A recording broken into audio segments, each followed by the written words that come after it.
आपण एक नामांकित वकील आहात हं, आणि आताच तुम्ही नाव घेतले काळूराम किंवा हाके साहेबांचं. हं. तर काळूरामने बी संघर्ष करून मुलगी बारामतीतून निवडून आली. खूप मोठा संघर्ष केला. 100%. त्याला हाके साहेबांनी बी साथ दिली हं, आणि नंतर निवडून आल्यानंतर काळूरामने सांगितलं, की ही मुलगी आजपासून मी समाजाला दिली. बरोबर. तर आपल्या कोणशिरस गटातून हं, तुम्ही जिल्ह्यावरती गेल्यानंतर हं, आजी तुम्ही समाजाला, बहुजन समाजाला जे खरं-खरं आहे ते सांगताय हं. आणि तुम्ही जिल्ह्यावरती गेल्यानंतर बहुजन समाजासाठी काय करणार? आज जे बहुजन समाजाच्या वरती जे अन्याय आणि अत्याचार चालू आहे, ओबीसी वरती भारतीय जनता पार्टीने ओबीसीची जागा असताना सुद्धा तिथं ओपनचा उमेदवार दिलेला आहे पंचायत समितीसाठी. अशा स्वरूपाची जी अतिक्रमणे समाजाच्या आरक्षणावरती होत आहेत, ती हाणून पाडण्यासाठी मी जिल्हा परिषदमध्ये गेल्यानंतर निश्चितपणे प्रयत्न करणार आहे. जिल्हा परिषदमध्ये शिक्षकांच्या असणाऱ्या रोस्टरवरती जो अन्याय झालेला आहे, त्यामुळे बहुजन समाजातील, ओबीसी समाजातील अनेक प्राथमिक शिक्षक हे जिल्ह्याबाहेर जी बदली करून आहेत, ते जिल्ह्यामध्ये एंट्री करू शकत नाहीत. हा जो प्रकार आहे, तो सत्यता बाहेर काढून समाजासमोर त्याचं एक वास्तव ठेवून याचा पाठपुरावा करून मी बहुजन समाजाला निश्चितपणे जिल्हा परिषदमध्ये गेल्यानंतर न्याय देणार आहे. सर नमस्कार. नमस्ते. फोडशिरस गटातून आपण अपक्ष फॉर्म भरलेला आहे. आपले सर्व पक्षांशी चांगले संबंध आहेत. आपण अतिशय चांगल्या पद्धतीनं कार्य सुद्धा सामाजिक कार्य केलेलं आहे. असं असताना हे अपक्ष फॉर्म का भरावा लागला आपल्याला, याबद्दल थोडं सांगा. काय झालंय की कुठल्याही राजकीय पक्षाला आणि त्यांच्या असणाऱ्या नेत्यांना जास्त हुशार माणसं आणि समाजसेवेमध्ये सक्रिय असणाऱ्या माणसांची आवश्यकता नसते. कारण की त्यांना नेहमीच आपल्या पदाविषयी अनिश्चितता आणि धोका निर्माण झाल्यासारखं वाटतं. हे फोडशिरस गट हा निश्चितपणे बहुजन बहुल गट आहे आणि त्यामधून दोन्ही राजकीय पक्षांना मी माझ्या उमेदवारीसाठी प्रयत्न केला. प्रथमतः मी भारतीय जनता पार्टीचा हाडाचा कार्यकर्ता आहे, परंतु इथल्या स्थानिक नेतृत्वाला हुशार कार्यकर्ते, समाजसेवा करणारे कार्यकर्ते आणि ज्यांचा जनतेशी थेट संपर्क आहे असे कार्यकर्ते चालत नाहीत. कारण की त्यांना पक्षापेक्षा स्वतःची प्रतिष्ठा महत्त्वाची वाटते आणि केवळ त्यामुळे माझ्या उमेदवाराला या ठिकाणी विरोध झाला. फोंडशिरस मतदारसंघ हा बहुजन बहुल मतदारसंघ आहे.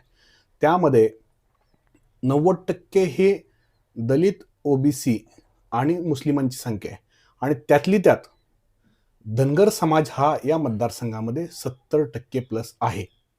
अशी परिस्थिती असताना या मतदारसंघात खऱ्या अर्थानं सांगायचं झालं तर भारतीय जनता पार्टीने एक सक्षम आणि चांगला चेहरा देणं अपेक्षित होता.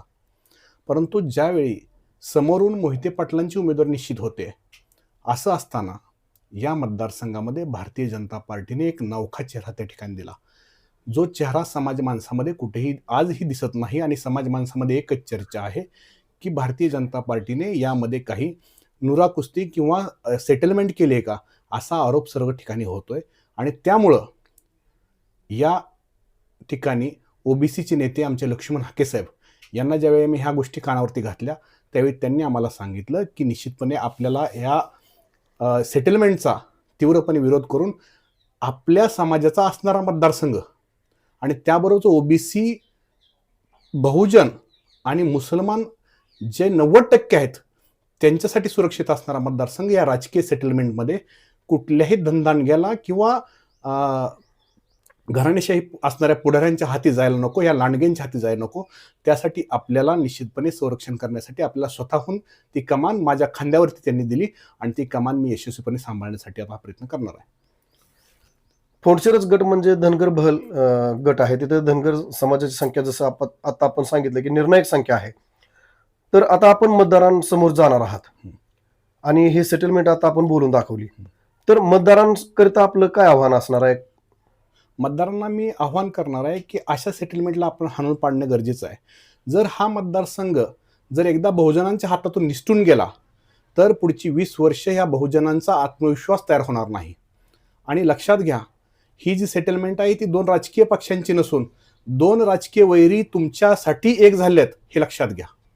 कारण की ज्यांचं हाडवैर होतं, म्हणजे मला सांगायचं भाजपचं म्हणण्यापेक्षा भाजपमधल्या आत्ता असणाऱ्या स्थानिक माजी आमदाराचं आणि एक जे मोहिते पाटलांचं घराणं आहे त्यांचं जे हाडवैर आहे, ते हाडवैर या मतदारसंघातल्या सेटलमेंटने बहुजनांचा बळी देऊन मिटवलेला आहे, असा माझा स्पष्टपणे या ठिकाणी आरोप आहे. आणि मतदारांना माझं सांगणं आहे की मतदार राजा हो, आत्ता जर शाने नाहीत झाला तर निश्चितपणे या मतदारसंघ तर जाणारच आहे, पण भविष्यातलं तुमचं जे ओबीसीचं आरक्षण आहे ते सुद्धा हे लोक खाणार आहेत. आणि आज आपण कुठंही धनगर, माळी, वंजारी, तेली, तांबोळी, न्हावी, सुतार, चांभार, कुंभार असा भेदभाव न करता संघटितपणे आपल्याला एकत्र येऊन या मतदारसंघाची सुरक्षितता आपल्याला करायची. आणि निश्चितपणे आपल्यावर जे आपल्या मतदारसंघावर जे इतरांचं अतिक्रमण होतंय ते आपल्याला थांबवायचंय. सर, उद्या 27 जानेवारी 2026 रोजी फॉर्म माघार घ्यायची मुदत आहे. तर आपल्याशी कुणी संपर्क केलेला आहे का? आपली मनधरणी वगैरे काय केलेली आहे का? आपण आपल्या मतावर ठाम आहात का?